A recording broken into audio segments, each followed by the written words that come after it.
आज दिल्ली के शिक्षा मंत्री और डिप्टी सीएम और देश में एक शिक्षा क्रांति लाने वाले क्रांतिकारी हमारे एजुकेशन मिनिस्टर मनीष सिसोदिया जी को मिलने आए थे। तो लगभग 1.5 साल वो तानाशाही का शिकार हुए और जेल में रह के आए हैं। जब उनके खिलाफ कुछ मिला नहीं तो हमें राहत मिली और न्यायालय से न्याय मिला, आखिर सच्चाई की जीत हुई। तो उनको मिलने आया था और उनकी तंदुरुस्ती की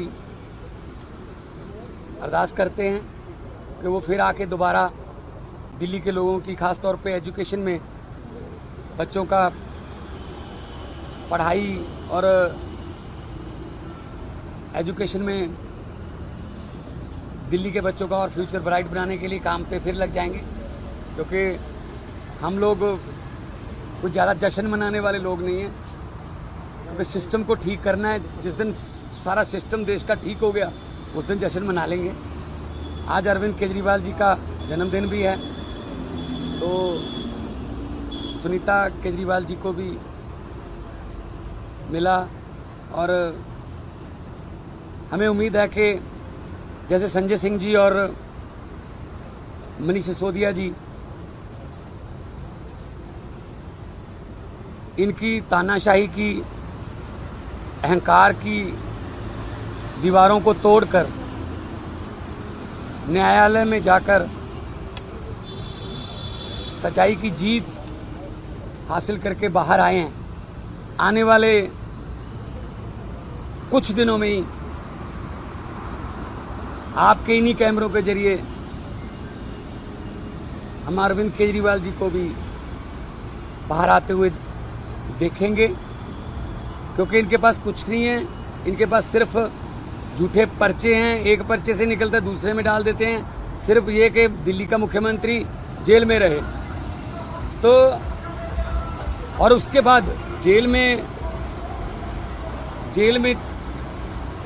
नेताओं को, जेल में सत्येंद्र जैन जी को, संजय सिंह जी को, मनीष जी को, अरविंद जी को जेल में करके उसके बाद इन्होंने कोशिश की, बीजेपी ने, जो इनकी आदत है कि पार्टी को तोड़ दें कहीं ना किसी तरीके से, लालच दे लें किसी को, या किसी को वैसे ही डरा लें कि अब कुछ नहीं होगा जी, पार्टी बिखर गई है वो। तो मुझे ये बताते हुए खुशी हो रही है, उस संकट के समय में हमारी पार्टी बिल्कुल नहीं टूटी और कोई दरार नहीं है पार्टी में, कोई किसी किस्म का ग्रुपिज्म नहीं है, कुछ नहीं है। इन्होंने अफवाहें बहुत फैलाई, परसेप्शन बनाने की कोशिश की, झूठा प्रचार किया कि शायद अरविंद केजरीवाल मनीष सिसोदिया का नाम ले देंगे, शायद मनीष सिसोदिया अरविंद केजरीवाल का नाम ले देंगे। ऐसे मतलब झूठा प्रचार करते रहे। लेकिन हम किसी और मिट्टी के बने हुए हैं, हम नॉन पीढ़ी बैकग्राउंड से आए हुए लोग हैं। हमारे वो टांगे खींचने वाला कल्चर या एक दूसरे को नीचे दिखाने वाला कल्चर नहीं है। हम वो पत्ते नहीं जो शाख से टूटकर गिर जाएंगे। आंधियों को कह दो अपनी औकात में रहें। तो पार्टी और मजबूत होगी।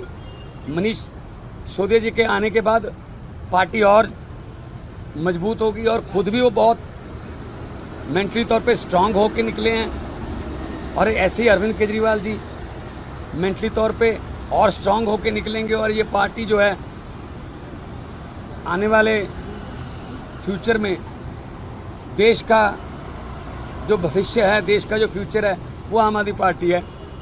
पंजाब और हरियाणा में हम जिस ईमानदारी से और जिस शिद्दत से काम कर रहे हैं और लोग उन कामों को रजिस्टर भी कर रहे हैं, शाबाशी दे रहे हैं, तो चाहे वो एजुकेशन के फील्ड में हो, बिजली के फील्ड में हो, हेल्थ के फील्ड में हो, इंफ्रास्ट्रक्चर के फील्ड में हो, तो हम काम ऐसे करते रहेंगे। और भले ही हमारे जो है पंजाब स्टेट के जो हक बनता है, बहुत से पैसा इन्होंने रोका हुआ है, चाहे वो आरडीएफ का हो, चाहे एनएचएम का हो, चाहे और डिपार्टमेंट का हो। लेकिन हम पंजाब वाले हैं। देखो, पंजाब ने लीड किया था आज़ादी में भी, पंजाब ने लीड किया था हरी क्रांति में भी। तो पंजाब अपने पाँव पे खुद खड़ा होना जानता है और पंजाबी पूरी दुनिया में कामयाब हैं, सफल हैं। तो ये हमारे पैसे रोक के ये शायद ये जताना चाहते हैं कि पंजाब सरकार झुक जाएगी। या हम कोई भीख थोड़ी मांग रहे हैं, हम अपना हक मांग रहे हैं और हक जो है वो पंजाबियों को लेना आता है।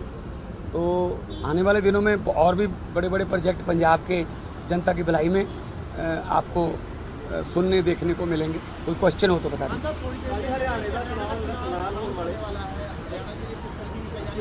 बिल्कुल, देखो हम नेशनल पार्टी हैं, हम हर एक चुनाव लड़ेंगे, चाहे वो गांव पंचायत का हो, चाहे ब्लॉक समिति का हो, जिला परिषद का हो, नगर निगम का हो, कॉरपोरेशन का हो, एमसीडी हो, तो हर चुनाव लड़ेंगे। और आज इलेक्शन कमीशन की प्रेस कॉन्फ्रेंस है, कोई भी तारीख डिक्लेयर होती है तो हम लड़ेंगे। और शायद पंजाब के 4 बाई इलेक्शन भी हैं, तो शायद उनकी भी तारीख साथ में आ जाए।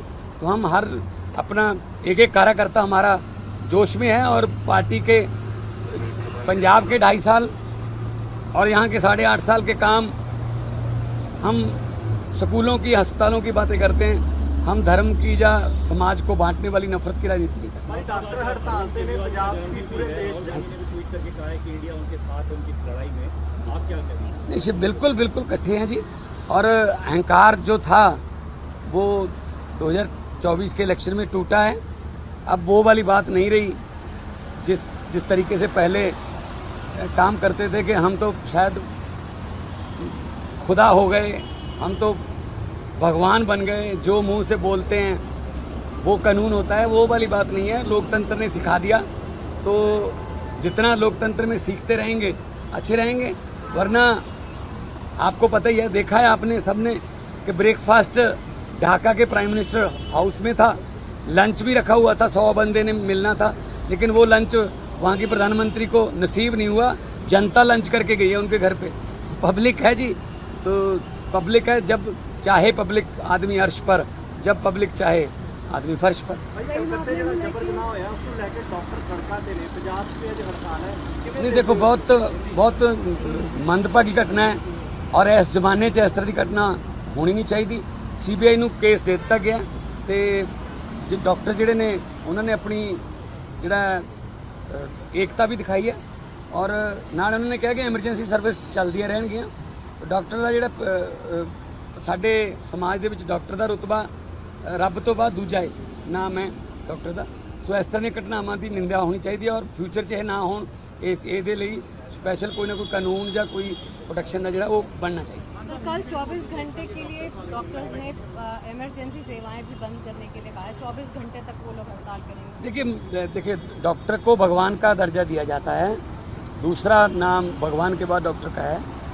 मुझे नहीं लगता कोई ऐसा कदम उठाएंगे वो, क्योंकि केस बहुत ही निंदनीय है। मतलब इस जमाने में ऐसा होना, तो सीबीआई को केस दे दिया गया है और मुझे लगता है कि सीबीआई जल्दी इसका निपटारा करके दोषी जल्दी जेल में होने चाहिए और फ्यूचर में ऐसी घटना ना हो।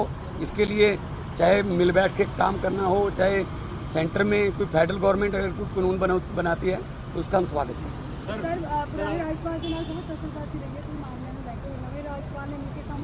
बिल्कुल कराएंगे जी।